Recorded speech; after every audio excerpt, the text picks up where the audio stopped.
Eklesia ezali lingomba ya basantu. Eklesia ezali ndako bato mokili bakongite. Nandako na bino bozali deja ye. Eklesia ya basantu bakosa bino te foka kabosangana na bango ye. Bazande bamibi. Eklesia ezali lingomba ya basantu. Eklesia ezali ndako bato mokili batongite. Papa mama na bana bozali deja ye. Eklesia ya basantu bakosa bino te foka kabosangana na bango ye. Bazande bamibi.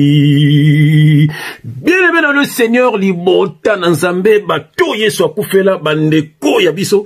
Bien-aimé nzambe apambola bino bisika no so bino bozwami au nom de Jésus-Christ. Bien-aimé dans le Seigneur, oh bien-aimé, boyoka tem papa tindi biso to partager pour na mokola lelo. Bien-aimé dans le Seigneur, la définition de l'église,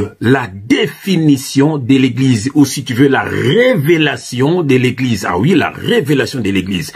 Bien-aimé, bakosi batu mingi ndenge bozomona ba photo. Ndenge bomoni ba photo wana bakosi batu bien-aimé batongi ba temple, batongi ba biloko bele pona ko séduire bino bien-aimé. Baza ba commerçant bien-aimé. Est-ce que église est la kisini bien-aimé dans le Seigneur, avant toute chose, avant même Nasambela, avant même to passo la makomi, avant même to na ba révélation à kafu. Bien-aimé, to la nana no vidéo oyo. To la vidéo ya papa oyo ndeko na biso. Bien-aimé, bolanda révélation ya église. Définition ya église zanini. Après to zonga, to bondela, to passo la makomi au nom de Jésus-Christ. Il y a lieu de se poser cette question que beaucoup se posent au sujet de l'église. Et justement, il y a la prolifération des églises dans le monde, comme nous le voyons. L'église telle, le ministère tel, l'église telle, le ministère tel, l'église telle, mission telle. Mais ce que j'aimerais ici dire, c'est que Jésus, le sauveur du monde, a déclaré dans l'évangile de Matthieu, au chapitre 16 et au verset 18, il a déclaré ouvertement, solennellement, pas en cachette, il a dit, je bâtirai mon église. Il est question de son église. Il n'a pas dit que je bâtirai mes églises, non. Il a dit, je bâtirai mon église, qui veut dire une seule église que Jésus-Christ a bâtie sur cette terre. Aujourd'hui, on peut avoir des églises de la montagne, les églises de la vallée, les églises de la mer, les églises du feu, les églises du vent, les églises de tout ça. Il n'y a pas de problème. Chacun peut faire ce que bon lui semble. Comme nous dit dans le livre des Proverbes, dans le livre de Juges, autant pour moi, à son chapitre 21, le dernier verset, qui dit que quand il n'y avait pas de roi en Israël, chacun faisait ce qui lui semblait bon. Justement, quand Jésus n'est pas le roi d'une personne, eh bien d'une nation, chacun fait comme bon lui semble. Tu peux créer ton mouvement, tu peux ouvrir ton église, tu peux bâtir ton église, tu fais ce que tu veux parce que c'est ta chose. Mais Jésus n'a bâti que son église. Et c'est ça que le Saint-Esprit aussi est venu pour continuer le travail que Jésus a commencé sur la terre, bien que lui-même, bien qu'étant parti, il a dit que voici je suis avec vous. Il est avec son église sur la terre. Il est donc question de son église, qui n'est pas une dénomination quelconque, qui n'a pas une direction quelconque. Si oui, c'est là-bas au ciel où il est allé que se trouve la direction de son église. Mais il a laissé son enseignement. Il a enseigné. Il a dit, si vous demeurez dans ma parole, vous êtes vraiment mes disciples. Alors, son église est donc composée de toute personne qui croit en Jésus-Christ et qui vient à lui pour avoir le salut.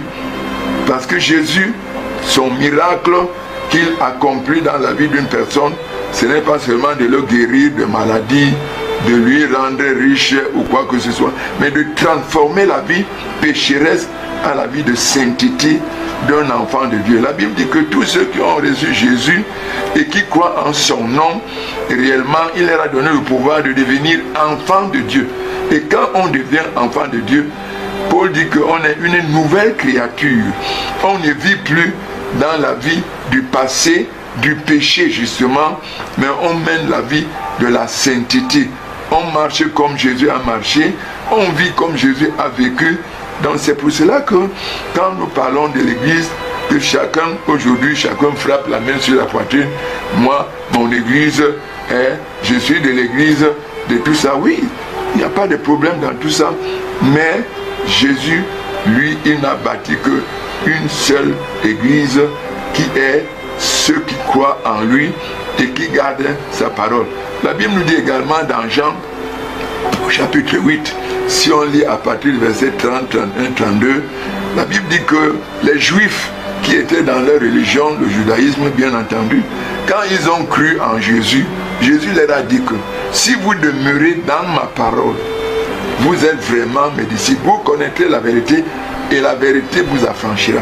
Donc, ceux qui sont partis ou membres de l'église de Jésus-Christ sont ceux qui connaissent la vérité de Jésus-Christ. Ce n'est pas la vérité des gens que chacun a sa façon de dire et il appelle sa vérité. Donc, il n'y a pas une autre que celle que Jésus-Christ a enseignée et qu'il faut suivre, observer, pratiquer, vivre cela et attendre Jésus qui va revenir chercher son église. Il viendra chercher son église. Et par ailleurs, il dit que beaucoup lui diront que Seigneur, Seigneur, nous avons fait ceci en ton nom. Nous avons fait cela en ton nom. Et nous avons prophétisé en ton nom. Nous avons fait des miracles en ton nom. Nous avons fait tout ce fait dans tous ces milieux-là qu'on appelle église ou ministère ou quoi. Tout ça se dit au nom de Jésus. Et même Jésus dit qu'il leur répondra, il leur dira ouvertement que éloignez-vous de moi. Je ne vous ai jamais connu. Vous avez fait tout cela en mon nom. Mais moi, je ne vous ai pas connu. Je ne vous connais pas. Parce que vous commettez l'iniquité. Le problème du monde, c'est le péché. Et Jésus-Christ est donc venu pour libérer les gens du péché et les faire les enfants de Dieu.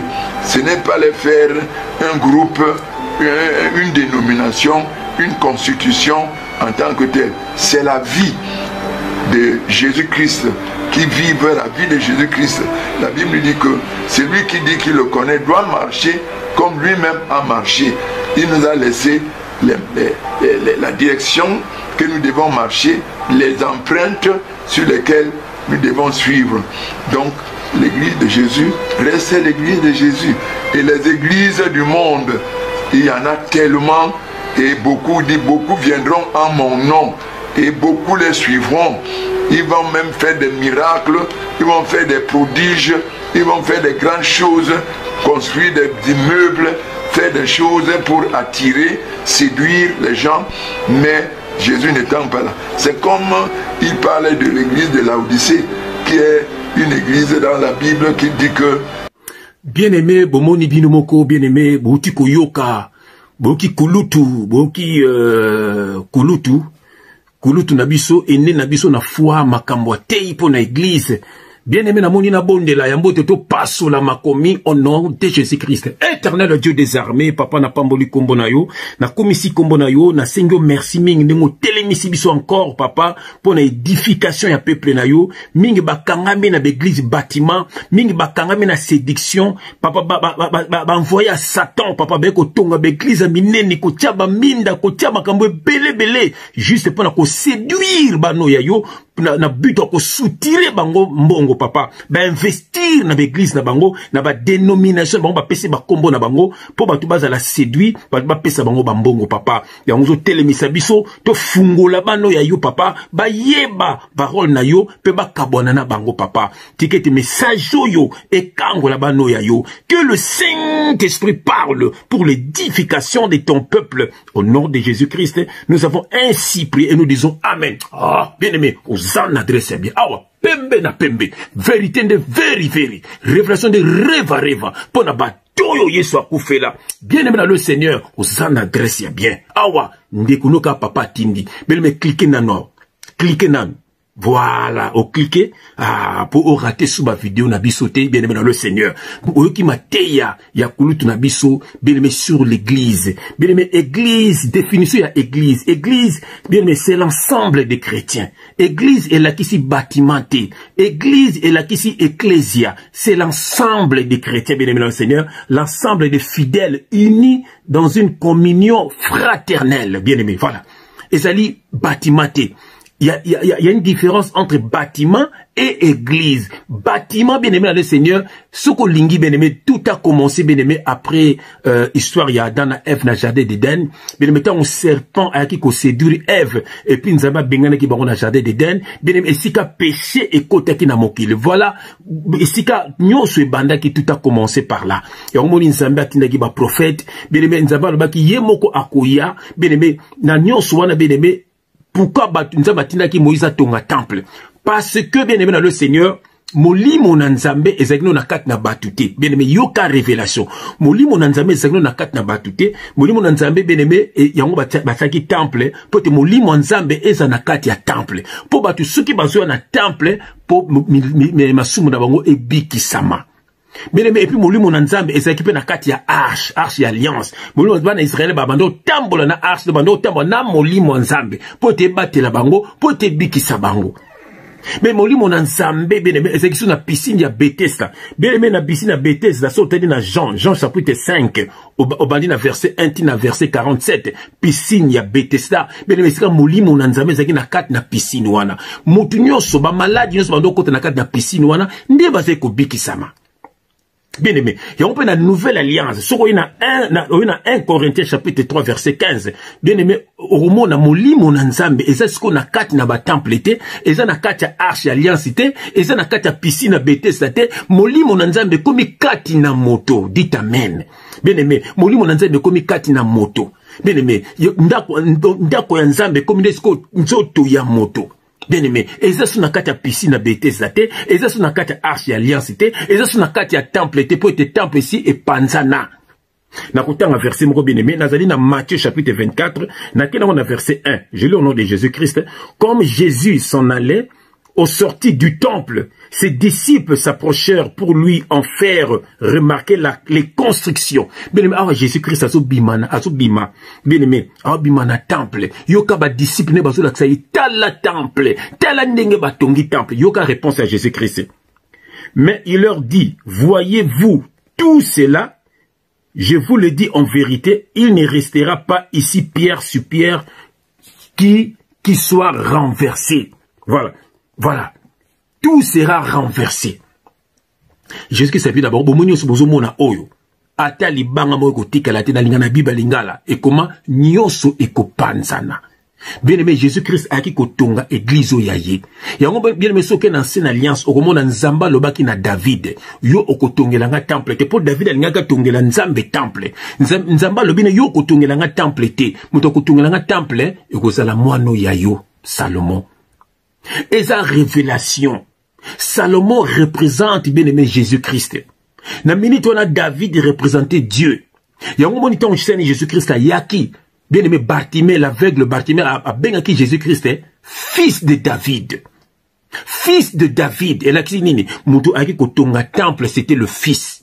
Yango moni que c'était pas David katonga ki temple c'était son fils Salomon. Yango tant Jésus-Christ aki comme un fils yango aki kotonga temple.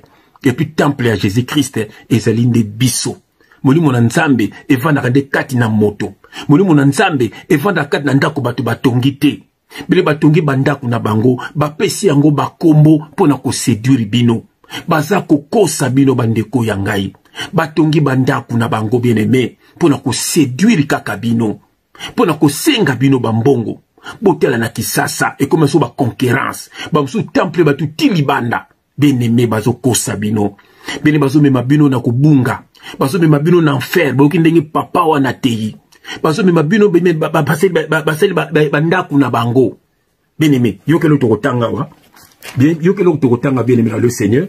Nazali na bien-aimé nazali na 1 Corinthiens, zoka ba verset Naza na 1 Corinthiens, bien aimé, 1 Corinthiens, toke na 1 Corinthiens chapitre 16, voilà. 1 Corinthiens chapitre 16, voilà. Bien aimé, zoka ba verset. 1 Corinthiens chapitre 16, voilà. On a verset 19. Je lis au nom de Jésus-Christ, notre Seigneur et Sauveur. Les églises d'Asie vous saluent. Et là, c'est chrétiens, disciples à Jésus-Christ, pesibino mbote. Les églises d'Asie vous saluent. Aquilas et Priscille, donc Mosna Mobali, avec l'église qui est dans leur maison, vous salue beaucoup dans le Seigneur.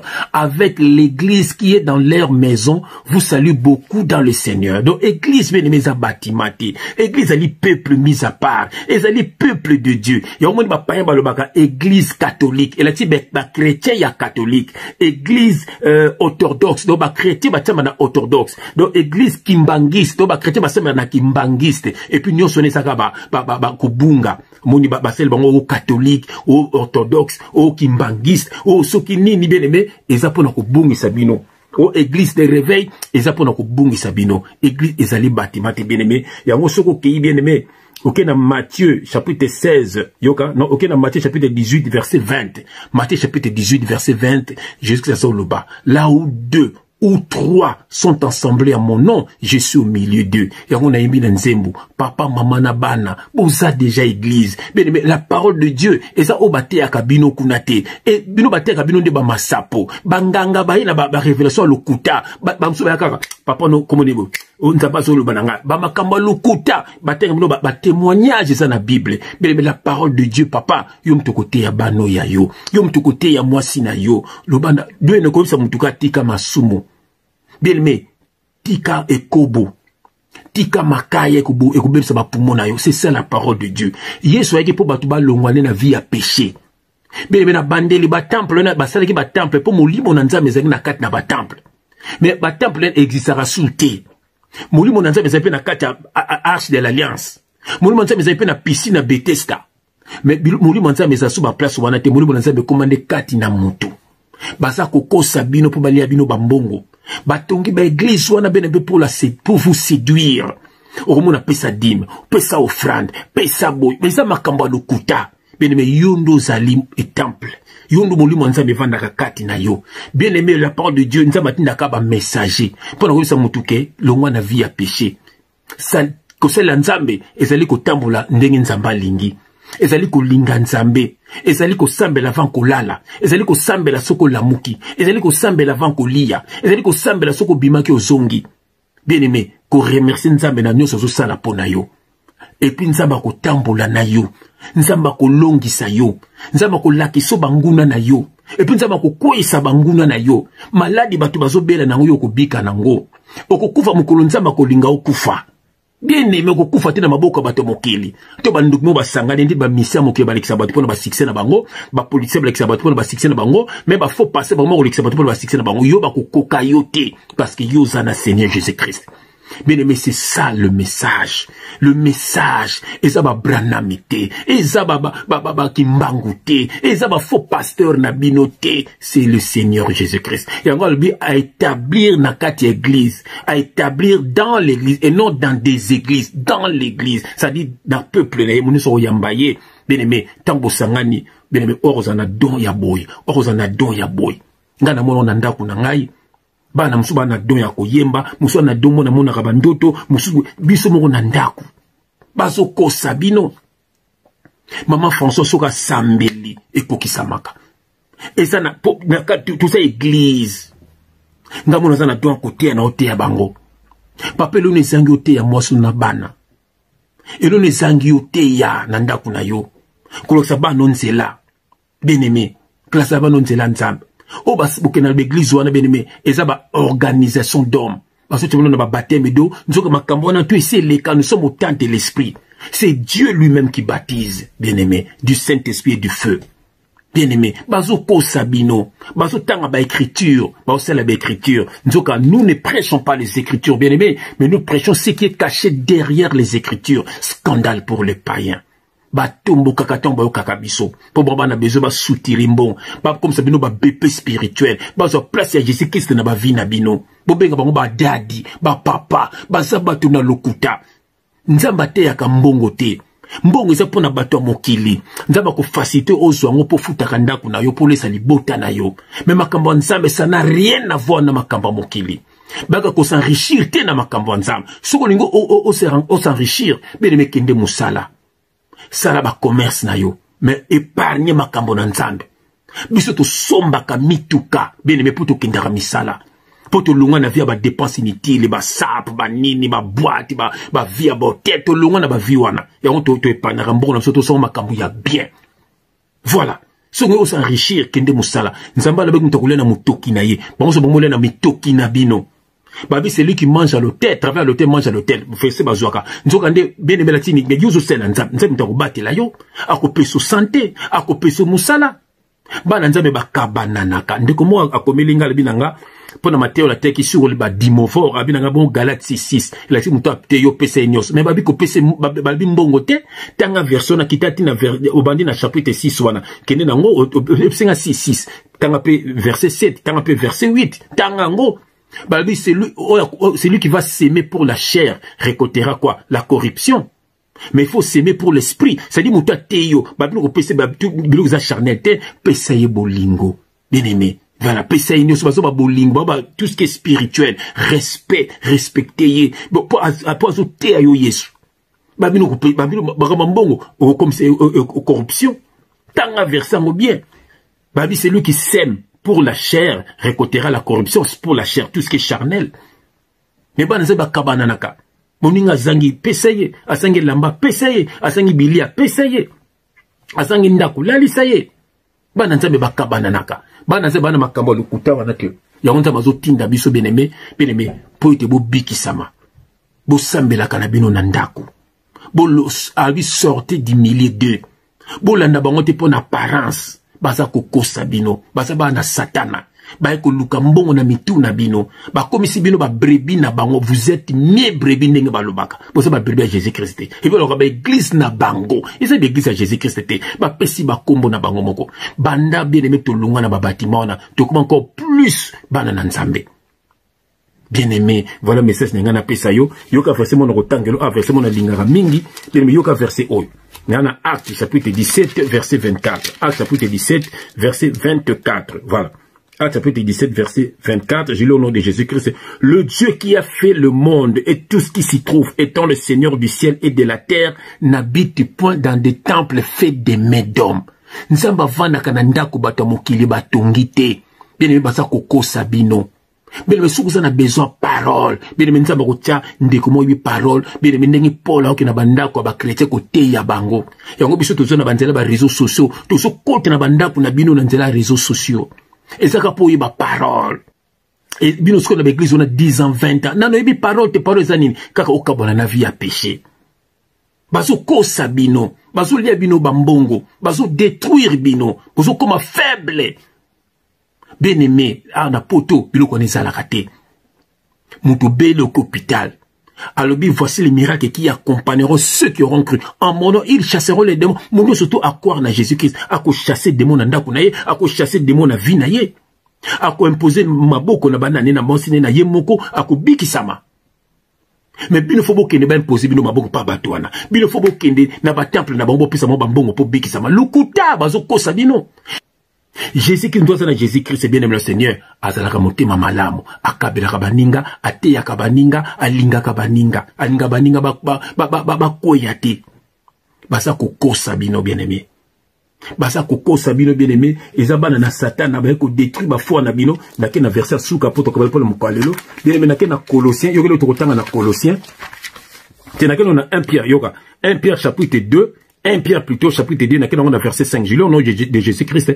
Et vous-même, comme les pierres vivantes, édifiez-vous pour former une maison spirituelle, un saint sacerdoce, afin d'offrir des victimes spirituelles et agréables à Dieu par Jésus-Christ. Vous comme des pierres vivantes. Donc, biso ma banga. D'autant que sanganaka tozo tonganda komoko eza spirituel. Babi to offrir ba victime spirituelle. Tini to offrir na nzambe ba mabe na biso. Nzambe limbi sangai. Nazaki motone. Ozo pesa mabe. Eza ba victime spirituelle. Eza ba victime. Bande ko bomba bomo inayo. Bien aimé. Nzamba ko bikisa yo. Voilà, nga nanda kunanga chaque soir to sanganaka. Na pesi bango ma verset moko to sambeli to kena biso kolala. Point barre to yembeli nzambe to ke kolala na mama na bana. Et puis bana bazo kola bien, job etudia bango nyonso bazo sala, do moto mutaza na compte bancaire na ye. Donc voilà vie kitoko. Bana bazo komisomela babiloko na bango. Voilà. Côté ba école, bazo soma mituka na bango. C'est ça la vie, boza kimia. Bana ba boîte de nuitée, ba drogue té, ba makaya té, ba milangwa té, po nazo té ya bango na ndako. Nazo sa bango nzela ya nzambe. Yo ndeko nango sala ngote poani, yo lingi bar, o lingi lo yengi, kako tromper mo sina yo na ndako debonda na ndako guerre na ndako. Mama pe kuna azupe nzela mususu alebana, ba su ba nzela. Yango beaucoup se réfugier et pas faux pasteur. Le vrai pasteur c'est Jésus-Christ. Monsieur tout ça kaka messager. Basa koko c'est le makamo nzambe et ça kaka boale na vie à péché kama na Jésus. Au tambo na yo. Au kufilo la zumulimo na yo. Bazo kosa bino. Na ba révélation parole ya lukuta. Ba terminer ba révélation ba mateya ya batu. La parole de Dieu, c'est Jésus-Christ lui-même. C'est l'abandon du péché. C'est ça la parole de Dieu. C'est la repentance. Que veut dire la repentance? Le retour vers Dieu. L'abandon du péché. C'est ça la parole de Dieu. Mouta longwana mabe. Père Kamana Jésus-Christ. Au kufi le lazo moli monayo. Au sana bezo oyambongo kinde musala. Paul a osala bitoko po alea. Paul a lobi. Celui qui ne travaille pas, qui ne mange pas non plus. Ba kosibino nzamati ninga temps plein. Bato alokuta. Bien aimé Kamana batoyo. Kangamande na Jésus Christ au kufi le lazo molimo na yo. O na zangsi kolobanzamba lo belabino. Que Dieu vous bénisse au nom de Jésus Christ. Amen.